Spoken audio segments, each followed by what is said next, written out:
Hey everyone, welcome back to my YouTube channel. तो आज का हमारा टॉपिक है हाइड्रोजन एटम। बहुत ही इंपॉर्टेंट टॉपिक है और इससे रिलेटेड एक या दो क्वेश्चंस आपको नेट एग्जाम में मिलता ही है। ठीक है, तो आज इस हाइड्रोजन एटम के अंदर हम पढ़ेंगे स्फेरिकली सिमेट्रिक पोटेंशियल क्या है, सेंट्रल पोटेंशियल दोनों ही सेम होता है, तो जानेंगे कि ये दोनों क्या है। और रेडियल इक्वेशन निकालेंगे हाइड्रोजन एटम का, सेंट्रल पोटेंशियल का। तो चलिए वीडियो शुरू करते हैं। तो अब तक हम लोगों ने 1D पोटेंशियल प्रॉब्लम्स को डील किया है। उसमें देखा है कि हमारा पोटेंशियल कैसा होता था।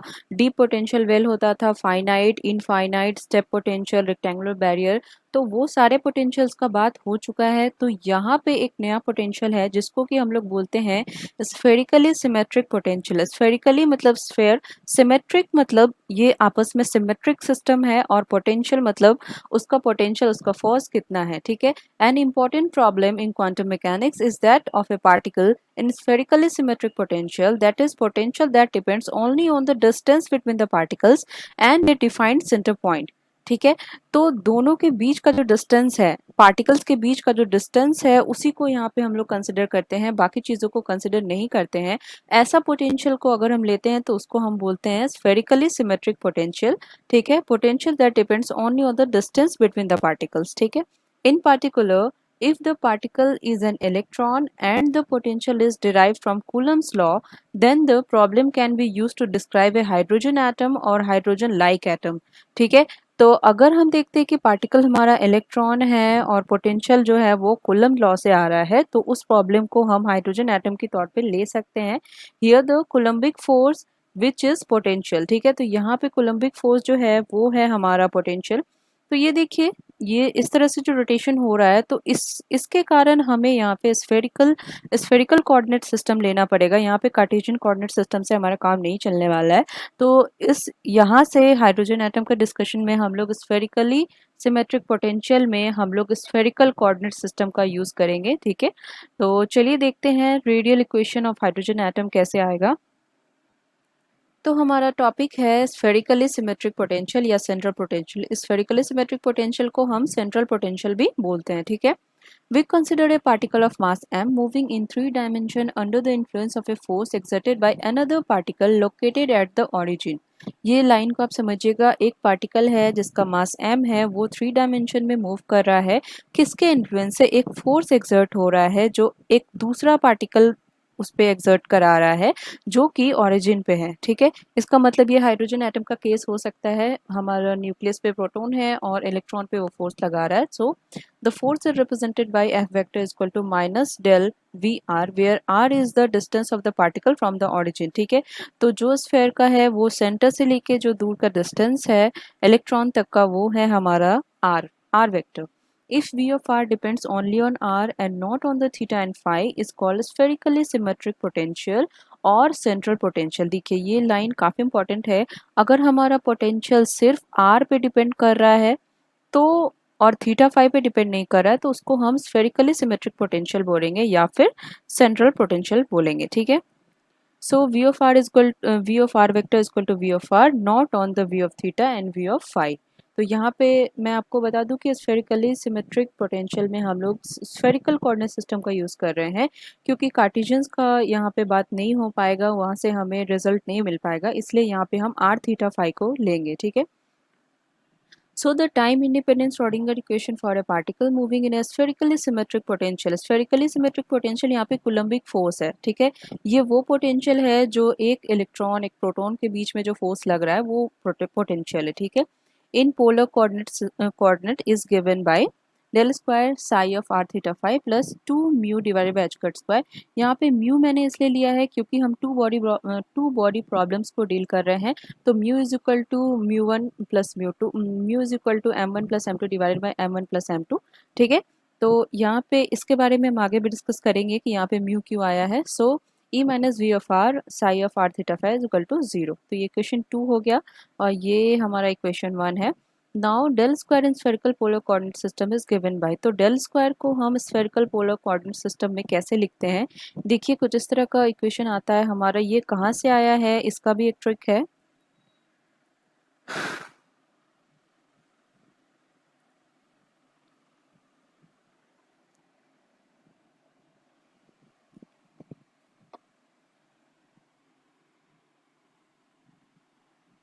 तो ये हमारा कॉन्सेप्ट जिसमें कि हम लोग जब कोऑर्डिनेट सिस्टम कार्टेशियन, स्फेरिकल और सिलिंड्रिकल लेते हैं तो ये u cap, u one cap, u two cap, u three cap होता है। ये कॉन्सेप्ट जो है वो मैं और अच्छे से समझाऊंगी जब मैं मैथमेटिकल फिजिक्स का लेक्चर शुरू करूंगी। तो वहाँ पे वेक्टर एनालिसिस में हम लोग सीखेंगे कि कैसे हम ये लेते हैं फॉर्मूलाज। उसके बाद देखिए ये ग्रेडियंट का फॉर्मूला कुछ इस तरह होता है जिसमें कि H1 यहाँ पे ये है, H2 ये है और H3 ये। अगर कार्टेशियन में लेना है तो हम ये वैल्यूज पुट करेंगे, स्फेरिकल में लेना है तो ये पुट करेंगे और सिलिंड्रिकल में लेना है तो ये पुट करेंगे।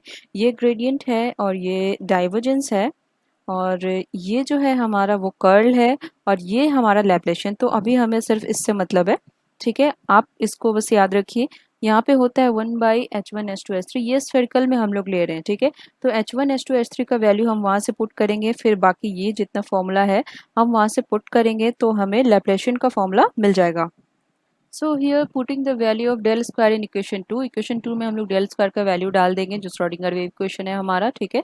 तो हमें कुछ इस तरह का इक्वेशन मिल जाएगा, ठीक है। आप देखिए ये इक्वेशन बहुत ही इजी है, जब हम पुट करेंगे तो ये इक्वेशन कुछ इस तरह का मिलेगा हमें।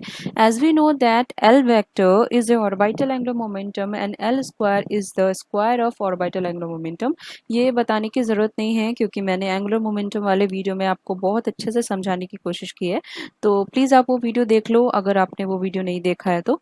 So here now L square is the spherical polar coordinate system is given by, तो spherical polar coordinate system में हम square of orbital angular momentum का वैल्यू क्या लिखते थे, मैंने आपको उसी वीडियो में बताया था, सेकंड वीडियो में जब हम लोग डील कर रहे थे एल स्क्वायर क्या है और एल क्या है, components of orbital angular momentum क्या है। तो वहाँ पे मैंने आपको बताया था कि एल स्क्वायर जो है उसका यूज होने वाला है स्फेरिकल पोलर कोऑर्डिनेट सिस्टम में हाइड्रोजन एटम में, ठीक है। तो देखिए ये वैल्यू मैंने वहीं पे बता दिया है। ये वैल्यू आप देखिए इससे कुछ मैच कर रहा है, तो equation 3 can be written as, हम इक्वेशन 3 को कुछ इस फॉर्म में लिखेंगे जिसमें कि इसका जो वैल्यू है, ठीक है, इसका जो वैल्यू है उसके बदले हम एल स्क्वायर लिख देंगे। ये और ये वैल्यू जो है वो काफ़ी सेम है, माइनस एच कट स्क्वायर सिर्फ अलग है, ठीक है। तो यहाँ पे हम लोग इसके बदले ये वैल्यू लिखेंगे plus we of psi is equal to E psi हो जाएगा। Now in spherical coordinate the Schrodinger equation therefore takes the form ये minus H cut square by 2 mu 1/r square del by del are square del by del r minus l vector square divided by h cut square r square, ठीक है। तो इसके बदले हम लोग L square लिख दिया है। Now psi of are theta five plus we of are psi of are theta phi equal to E psi of are theta phi, ठीक है। ये स्फेरिकल पोलर कोऑर्डिनेट सिस्टम का बात हो रहा है यहाँ पे। Now the first term of this equation can be viewed as a radial kinetic energy, ठीक है। तो फर्स्ट टर्म है जो इस इक्वेशन का उसको हम लोग कह सकते हैं कि ये है हमारा रेडियल काइनेटिक एनर्जी। तो minus H cut square by 2 mu 1/r del square R by del are square, तो ये जो पूरा क्वांटिटी है वो उसको हम कह सकते हैं कि रेडियल काइनेटिक एनर्जी है। And the second term L vector square divided by 2 mu are square can be identified with rotational kinetic energy, ठीक है। तो ये जो हमारे पास जो ये टर्म है उसको हम बोल सकते हैं rotational kinetic energy. This term is generated from a pure rotation of the particle about the origin, ठीक है। तो प्योर रोटेशन के कारण वो टर्म आ रहा है, that is no change in the radial variable R where mu are square is its momentum of inertia with respect to the origin, ठीक है।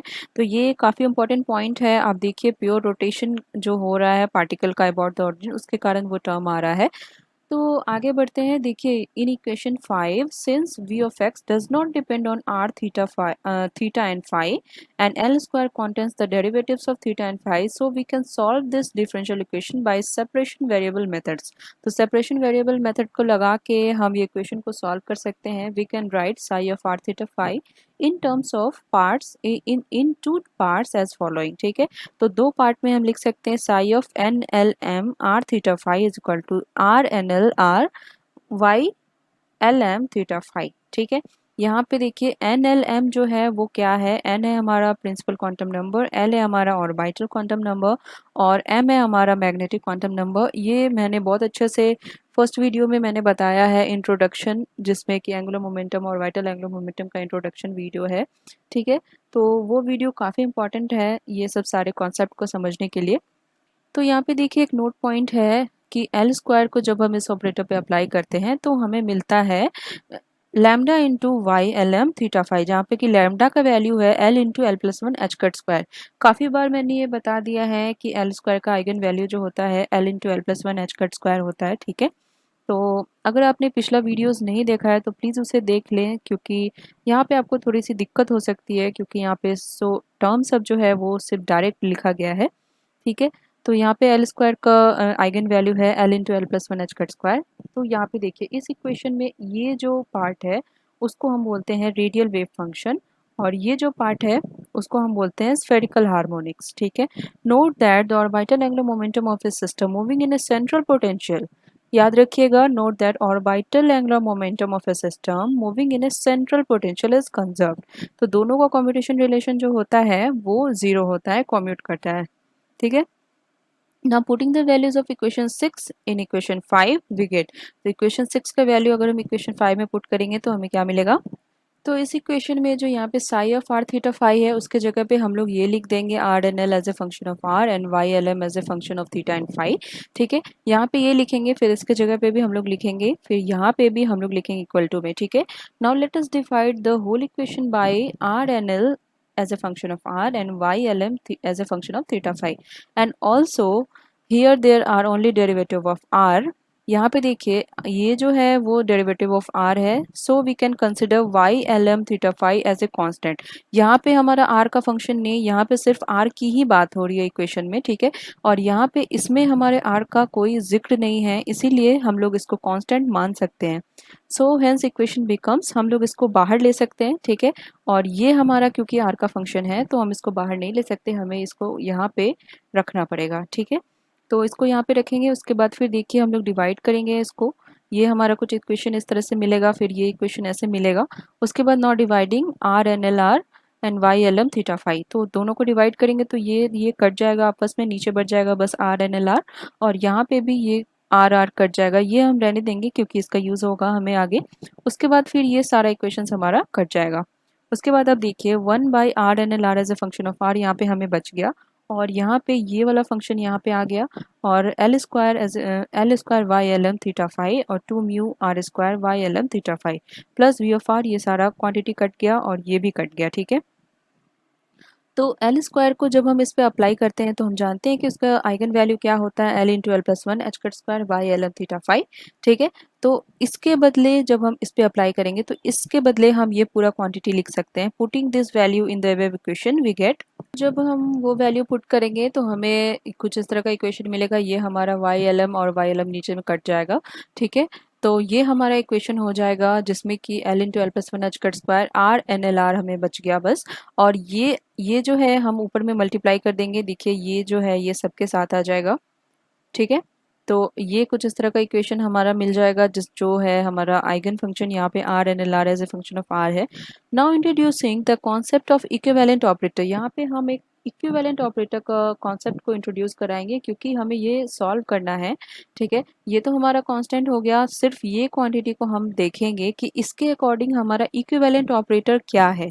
इक्विवेलेंट ऑपरेटर क्या होता है, व्हेन, ये देखिए आप, ये a operator when operated on psi of x is equal to b operator operated on psi of x. ठीक है, when a is operated on psi of x then what we get on b is the equivalent operator of a, we can write b in place of a. ठीक है, तो ये operator आपस में equal हो जाएगा अगर हम इस पे अप्लाई करेंगे, तो ये कुछ इस तरह का इक्विवेलेंट ऑपरेटर का कॉन्सेप्ट है। तो इतना ध्यान देने की जरूरत नहीं है, यहाँ पे बस आप देखिए कि इसका वैल्यूज क्या आ रहा है। So in the wave equation we must the equation there must be some equivalent operator then this can be written as, तो इसके अकॉर्डिंग हम कोई और भी ऑपरेटर लिख सकते हैं। देखिए यहाँ पे साई ऑफ एक्स जो है वो ये है, और ये जो है हमारा ए ऑपरेटर है। ठीक है, और ये साई ऑफ एक्स हमारा ये है, तो इसके अकॉर्डिंग यहाँ पे कुछ इक्विवेलेंट ऑपरेटर आएगा। तो इक्विवेलेंट ऑपरेटर को हम निकालेंगे, कुछ इस तरह से सॉल्व करेंगे, उसके बाद आप देखिएगा कि ये ऑपरेटर कुछ हमें मिल रहा है, lambda del square by del are square plus two by R del by del R as a function of del by del R N L R as a function of R. ठीक है, तो equivalent operator का concept हम यहाँ पे apply करेंगे और ये लिख देंगे उस इक्वेशन के बदले। ठीक है, जो हमने अभी जस्ट निकाला है, तो ये हमारा इक्वेशन इस तरह का कुछ आ जाएगा, और यहाँ पे L into L plus one H cut square by two mu are square यहाँ पे तो पहले से ही है, सिर्फ ये चेंजेस हमने यहाँ पे किया है। अब फिर आप देखिए again del y del r square plus 2 by r del y del r can be written as 1 by r del square by del r square r capital R N L as a function of R. तो ये आप अगर differentiation करोगे तो आपको कुछ इस तरह का क्वांटिटी मिलेगा। तो इसके बदले हम ये भी लिख सकते हैं, ठीक है। तो यहाँ पे हम ये क्वांटिटी को इंट्रोड्यूस करा देंगे, minus H cut square by 2 mu 1 by R del square by del are square R R N L R into R, ठीक है, plus L into L plus 1 divided by 2 mu are square plus V, ये जो v था हमारा ये साथ में कर दिया है मैंने यहाँ पे, और R N L R as a function of R is equal to E R N L as a function of R, ठीक है। तो अब आप देखिए ये जो क्वांटिटी है, ठीक है, इसको आप अलग से लिख दें और इसको आप अलग से लिख दें, तो आप देखिएगा कि ये जो क्वांटिटी है उसको हम बोलते हैं वी इफेक्टिव, ठीक है। ये हमारा वी इफेक्टिव कहलाता है minus H cut square by 2 mu del square by del are square R N L R plus V effective. इसके बदले हम लोग वी इफेक्टिव लिख सकते हैं R R N L R as a function of R is equal to E R N L R as a function of r. Note that the equation which gives the energy level does not depend on the azimuthal quantum number. यहाँ पे आप देखिए कि ये जो energy levels हमें मिल रहा है, ये इक्वेशन जो आया है वो एनर्जी लेवल जो है उसका वो एजिमुथल क्वांटम नंबर पे डिपेंड नहीं कर रहा है। तो इसका सॉल्यूशन हम कैसे लिख सकते हैं, r into R N L R is equal to U N L R, ठीक है। तो इसके बदले हम लिख सकते हैं यू एन एल आर। अब आप देखिए इसके बदले हमने यहाँ पे यू एन एल आर लिख दिया plus V effective U N L R is equal to E into U N L R, ठीक है। This is the radial equation of hydrogen atom और द सेंट्रल पोटेंशियल। तो ये जो equation हमें मिला है ये है हमारा radial equation of hydrogen atom और द सेंट्रल पोटेंशियल। तो एग्जाम के पॉइंट ऑफ व्यू से अगर आप देखेंगे तो ये इक्वेशन काफ़ी ज़्यादा इम्पॉर्टेंट है, काफ़ी अच्छा इक्वेशन है। तो इतना लंबा डेरिवेशंस के बदले आप ये इक्वेशन को अगर याद रखेंगे तो ज़्यादा अच्छा होगा एंट्रेंस एग्जाम के पॉइंट ऑफ व्यू से। और अगर एमएससी का बात है तो ये इक्वेशन को सॉल्व करने का भी यहाँ पे दिया गया है, ठीक है। Whose solution give the energy levels of the system? The wave function UNLR is given by UNLR is equal to R into RNLR and the potential given by V effective is equal to V of R plus L into N plus 1 H cut square by 2 mu R square। तो यहाँ पे जो हमारा potential है, ठीक है, ये पूरा ही पोटेंशियल है V इफेक्टिव, ये पूरा पोटेंशियल है। और यहाँ पे जो UNLR का वैल्यू है वो है R इंटू RNLR, ठीक है। So here V effective is known as the effective or centrifugal potential. V effective is equal to V of R plus L into L plus 1 H cut square divided by 2 mu R square, ठीक है। Where V of R is the central potential and L into L plus 1 H cut square by 2 mu R square is the repulsive or centrifugal potential associated with the orbital angular momentum which tends to repel the particle away from the center, ठीक है। तो V of R हमारा क्या है, V of R है central potential और ये जो टर्म है वो है सेंट्रीफ्यूगल पोटेंशियल जो कि पार्टिकल को रिपेल करता है सेंटर से, ठीक है। तो चलिए यहाँ पे दो नोट पॉइंट है वो भी देख लेते हैं। Here energy E N is 2l plus 1 fold degenerate. यहाँ पे जो एनर्जी है वो 2l प्लस 1 फोल्ड डीजेनरेट है। यहाँ पे एल है हमारा क्वांटम नंबर जैसा कि मैंने आपको बता दिया है। This is due to the fact that for a given L there are 2l plus 1 different eigen function. तो यहाँ पे हमारा आइगन फंक्शन क्या हो जाएगा वाई एन एल एम, जहाँ पे कि एम जो है वो वेरी करेगा माइनस एल टू एल, ठीक है। मैंने ये आपको बता दिया है कैसे वेरी करेगा, which corresponds to the same energy E n. तो सबका एनर्जी सेम होगा लेकिन आइगन फंक्शन जो है वो डिफरेंट होगा। This degeneracy property is peculiar to central potential, ठीक है। तो ये प्रॉपर्टी बहुत ही अजीब है सेंट्रल पोटेंशियल में। तो यहाँ पे एक नोट पॉइंट हो गया। दूसरा देखिए, to make radial equation equivalent to a one dimensional eigen value problem we need to assume that the particle potential is given by the effective potential V effective for r greater than 0 and by the infinite potential for r less than and equal to। तो जब हम one dimensional eigen value problem की बात करते हैं तो हमें ये एज्यूम करना पड़ेगा कि पार्टिकल का पोटेंशियल जो है वो इफेक्टिव पोटेंशियल है जिसमें कि r ग्रेटर देन 0 है and by infinite potential for r less than and equal to 0। तो ये हमारा ग्राफ है V इफेक्टिव एंड R के बीच का ग्राफ है, ठीक है। Figure the effective potential V effective is equal to V of R plus h cut square L into L plus 1 divided by 2 mu R square, ठीक है। ये V effective का formula है। corresponding to the several values of L is equal to 0 1 to 3। तो देखिए L is equal to 0 1 to 3 का यहाँ पे वैल्यूज़ है, उसके corresponding यहाँ पे ग्राफ ड्रॉ किया गया है। V of R is an attractive central potential। तो V of R हमारा क्या है, वो है attractive central potential, ठीक है। While h square L into L plus 1 divided by 2 mu R square is a repulsive centrifugal potential, ठीक है। तो ये जो पार्ट है वो रिपल्सिव है और ये जो पार्ट है वो अट्रैक्टिव है, ठीक है। तो कुछ इस तरह का ग्राफ हमारा बनेगा, ठीक है। So for a eigen value equation, ये इक्वेशन हमने निकाल लिया है पहले के स्लाइड्स में। टू डिस्क्राइब बाउंड स्टेट, तो बाउंड स्टेट को डिस्क्राइब करने के लिए हमें क्या चाहिए, the potential V of R must be attractive, that is negative, because L into L plus one H square by two mu are square is repulsive, ठीक है। इसको अट्रैक्टिव होना पड़ेगा वी ऑफ आर को, क्योंकि ये जो पार्ट है हमारा वो रिपल्सिव है, ठीक है। Graph shows that as L increases, the depth of V effective decreases, and its minimum moves further away from the origin, ठीक है। तो origin से दूर होते जा रहा है V effective। उसके बाद देखिए the less bound it will be when the particle is further away from the origin, ठीक है। तो कम बाउंड होगा जब पार्टिकल हमारा origin से दूर जाता जाएगा। This is due to the fact that as the particle angular momentum increases, the particle becomes less and less bound, ठीक है। जैसे ही पार्टिकल का एंगुलर मोमेंटम इंक्रीज होने लगेगा, पार्टिकल और भी ज़्यादा कम बाउंड होते जाएगा, ठीक है। तो अब हमें radial equation of hydrogen atom और the central potential of the system हमें मिल चुका है, या फिर स्फेरिकली सिमेट्रिक पोटेंशियल का जो रेडियल इक्वेशन है वो अब हमें मिल चुका है।